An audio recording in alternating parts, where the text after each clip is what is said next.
Hi guys, welcome back to the channel. This is the Omega Seamaster Olympic official timekeeper, the black one. Now they've made this in 5 colours: black, red, yellow, blue and green, and it was released in 2018.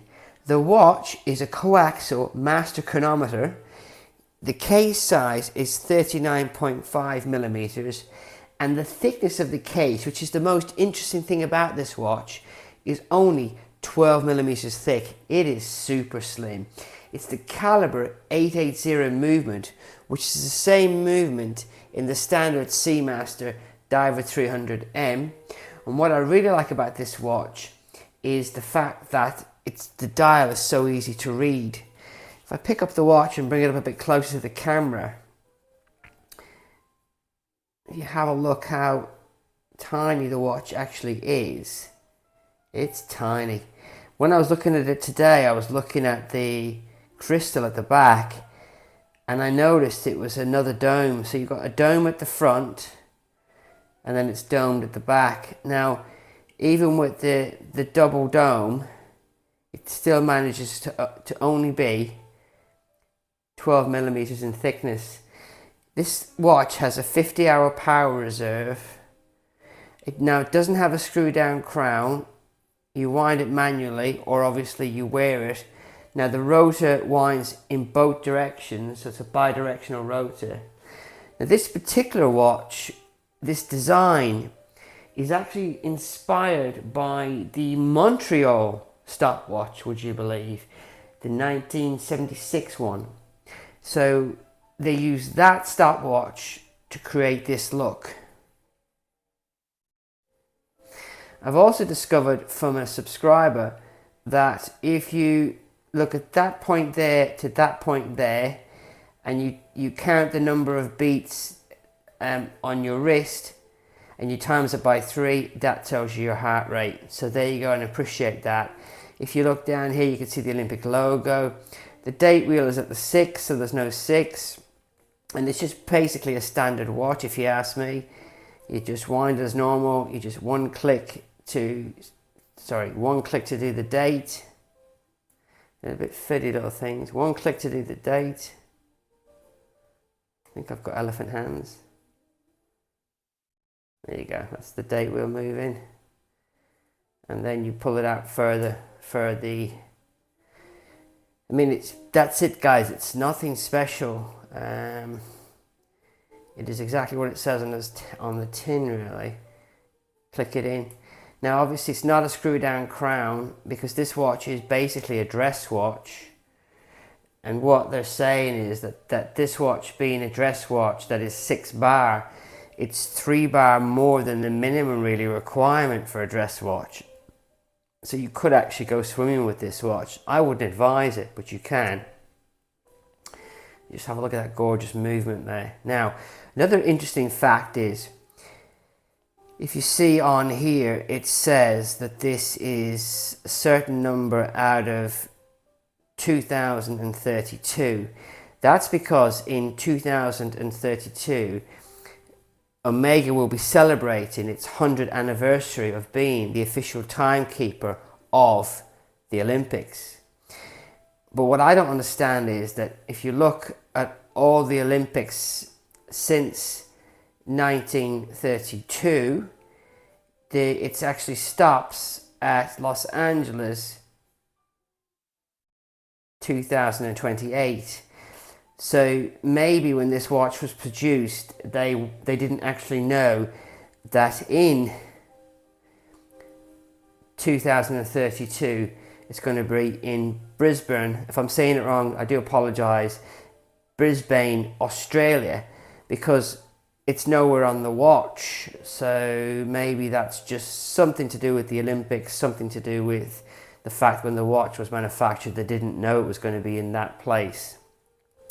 What I really like about the watch is how delicate it is on the wrist. I would hazard to guess that to say that this watch is really a vintage looking watch.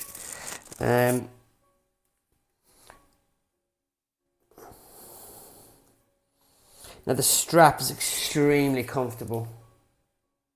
It's pin buckle, perforated, calfskin leather.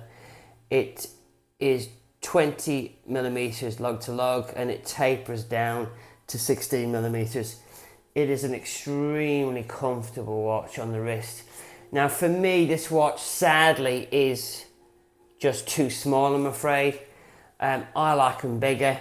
I wish the watch was slightly bigger, but still maintain the 12 millimeter thickness. I think they've knocked the ball out of the park with this watch. And maybe this watch needs Daniel Craig to wear it in one of his movies to get the remaining stock of this watch shifted. So this watch is completely underrated, guys. Even though this watch is a limited edition and it's been out since 2018, it's just not in demand. You can still buy all of the colours from Omega directly today, 6 years later. I mean, maybe they made too many colours, making 5 colours.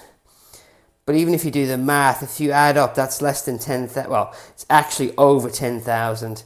Let's say it's 10,100 units, but they still have it in every colour available.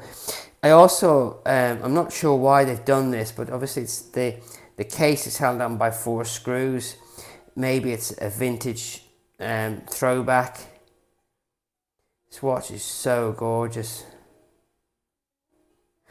Now, the reason I chose this particular watch was this one just caught my eye. Just thought, how beautiful is this watch?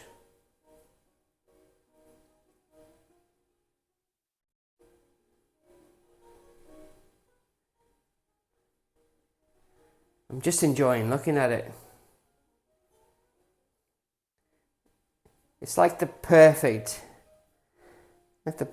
dome. Try and get you as close up as possible.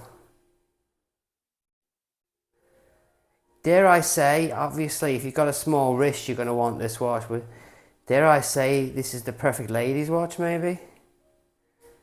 Absolutely exquisite. I mean, I can't see anything wrong with this watch. I think it's just pure design excellence.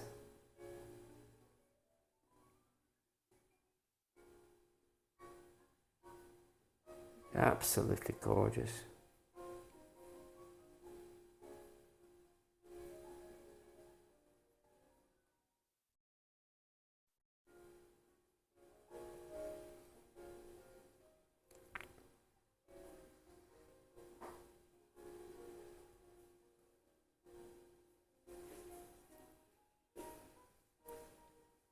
I'm just enjoying the watch. Sorry if this video is a bit boring, but this watch is absolutely stunning. I think it's a masterpiece. I'm trying to figure out why this watch didn't have a mass market appeal. Anybody can tell me, I'd appreciate that. I'd like to thank you for watching, and I will catch you on the next one.